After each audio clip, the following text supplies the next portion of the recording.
सरकार ने जब से कृषि कानून पास किया है उसके बाद से ही हंगामा चल रहा है। चारों तरफ हंगामा है। दिल्ली के बॉर्डर पे चारों तरफ से किसान प्रदर्शन कर रहे हैं, लगातार आंदोलन कर रहे हैं। वहीं दूसरी तरफ हम ग्राउंड रिपोर्ट के लिए यहाँ पर आए हुए हैं और ये जानने के लिए हम इसलिए आए हुए हैं कि जाके लोगों की एक राय जानें कि आखिर लोग इस पर क्या सोचते हैं। जी मुझे ये बताइए कि ये जो सरकार ने कृषि कानून पास किया है, 3 कृषि कानून हैं, उन कृषि कानूनों के बारे में मतलब आपने सुना है, पढ़ा है या कितना जानते हैं?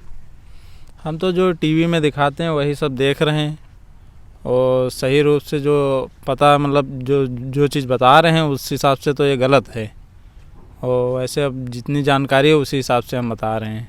देखिए सरकार ने कृषि कानून में क्या कहा है कि भंडारण की बात कही है। बेसिकली 3 कानून हैं। तो एक में तो भंडारण की बात कही है और दूसरे में कहा है कि किसान अपनी जो फसल है वो मंडी के बाहर जाकर के बेच सकते हैं और तीसरा जो कानून है वो कॉन्ट्रैक्ट फार्मिंग की बात कही गई है। कॉन्ट्रैक्ट फार्मिंग का मतलब ये होता है कि जो किसान होते हैं वो कंपनियों के साथ में फार्मिंग से पहले यानी खेती से पहले कॉन्ट्रैक्ट कर सकते हैं। फिर वो कंपनी जब फसल पक जाएगी तब जाकर के वो उनके खेत से ही डायरेक्टली फसल खरीद लेंगे जो पहले ही से तयशुदा कीमत होगी। तो उस बेस पर पे ये तीनों हैं, लेकिन उसमें बहुत तरह की पेचीदगियाँ हैं, बहुत तरह के कॉम्प्लिकेशंस हैं, तो वो समझने की चीज़ है। तो वही मैं पूछना चाह रहा था कि ये पेचीदगियाँ जितनी हैं ये आपने समझा है कुछ पेचीदगियों को? इस हिसाब से तो वो जैसा वो मनमानी करेंगे उसी हिसाब से वो लेंगे। वो कहेंगे कि 10 रुपए की चीज़ है तो 10 ही की लेंगे और बीज भी वही देंगे ना, यही सब चीज़ें हैं उसमें।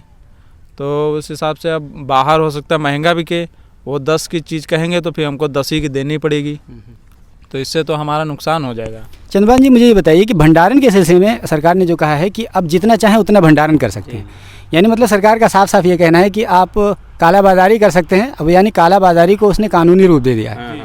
तो ये इस पे आपका क्या रिएक्शन है? पहला रिएक्शन आपका क्या? देखिए मैं तो कहना चाहता हूँ भंडारण में आम जनता का नुकसान है, क्योंकि मान लीजिए जब किसान के पास से गेहूं है या धान है, जो भी फसल है वो बड़े बड़े उद्योगपति अपने पास एकत्रित कर लेंगे। उसके बाद जब मार्केट में लोगों को आवश्यकता होगी उस चीज़ के तो अपने मनमानी रेट से बेचेंगे, जिससे आम आदमी पर इसका जो है बहुत ज़्यादा प्रभाव पड़ेगा।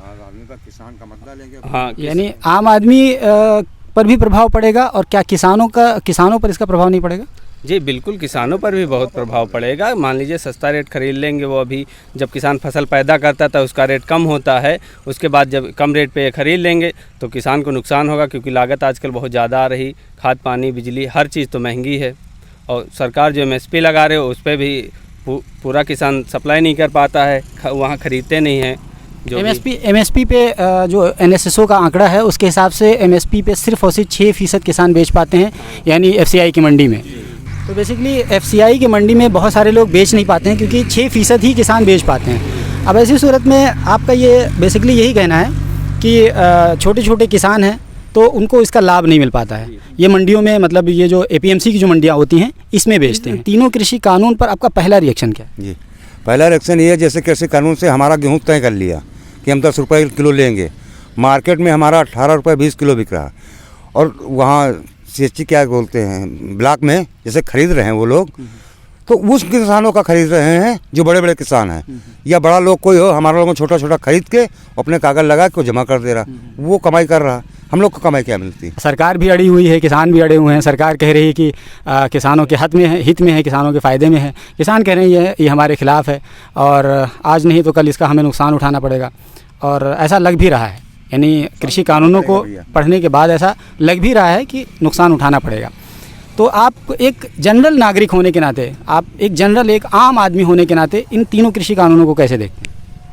मैं तो एकदम काला कानून कहूँगा इसी को, कृषि कानून नहीं कहूँगा, काला कानून। भंडारण करेगा कोई इंसान छोटे से छोटे किसानों से सबसे सामान खरीद के जो भी खरीदा जाएगा, गेहूँ या अनाज या गेहूँ धान कोई भी चीज़ खरीदेंगे, उसके बाद उसको भंडारण करेंगे। उसके बाद जब वो लॉन्च करेंगे, अडानी ग्रुप जैसे वहाँ पे बड़े बड़े इतने फार्म हाउस कंटेनर जो बनाए गए हैं उसमें लॉन्च करेंगे तो उसको वो अपने रेट से लॉन्च करेंगे। 10 रुपये की चीज़ खरीद के वो 50 की बेचेंगे, उसमें आम जनता और किसानों का बहुत बड़ा लॉस होगा। तो ऐसे अगर बना रहा तो धीरे धीरे देश को गुलामी के और यानी रवीश जी आपका सीधा सीधा ये कहना है कि एक तरीके से मोनोपोली कायम करने की कोशिश की जा रही है, यानी एक अधिकार जिसको कह सकते हैं, एक अधिकार कायम करने की कोशिश की जा रही है। ठीक है, एक बात आपने, आप इधर आ जाइए, एक बात आपने ये कही थी कि कह सकते हैं कि आम आदमी का भी भंडारण से नुकसान होगा। आम आदमी का भंडारण से किस तरह का नुकसान होगा, थोड़ा सा आप मुझे समझाएं।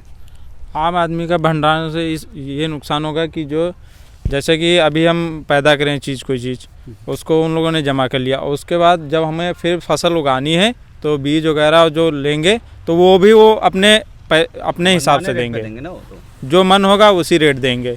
तो उसमें हमारा ही तो नुकसान है। हमने 10 रुपए की चीज़ बेची, वो बात को हमको 50 की दें। 12 रुपये 10 रुपये गेहूं बेच रहा था। तो जैसा कि आपने देखा कि ये ग्राउंड रियलिटी है। ये ग्राउंड रियलिटी पर किसानों का सीधा सीधा रिएक्शन ये है कि जो तीनों कृषि कानून लाए गए हैं, कहीं ना कहीं लोगों को समझ में आ रहा है, उसके दूरगामी जो परिणाम होंगे वो भी समझ में आ रहा है, और इसका किसानों पर किस तरह से असर होगा ये भी समझ में आ रहा है। इनकी बातों से तो ऐसा लग रहा है कि इनको काफ़ी हद तक किसानों के बिल से संबंधित बहुत सारी बातें पता हैं।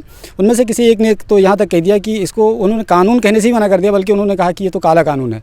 तो ये तो खैर उनकी बात है, लेकिन कहने का इसमें तात्पर्य यह है कि कहीं ना कहीं ये तीनों कृषि कानून जिसको हम कह सकते हैं वो किसान विरोधी है लोगों के कहने के हिसाब से, जबकि सरकार इस पे ये कह रही है कि हम कृषि सुधार के लिए हम ये तीनों कृषि कानून लेकर के आए हैं। लेकिन ख़ास बात यह है कि लोग इस पर समझ रहे हैं और अपनी विवेक प्रकट कर रहे हैं, और लोगों को इसके बारे में चेतना जाग रही है, लोग इसके बारे में समझ रहे हैं। ये सबसे अच्छी बात है।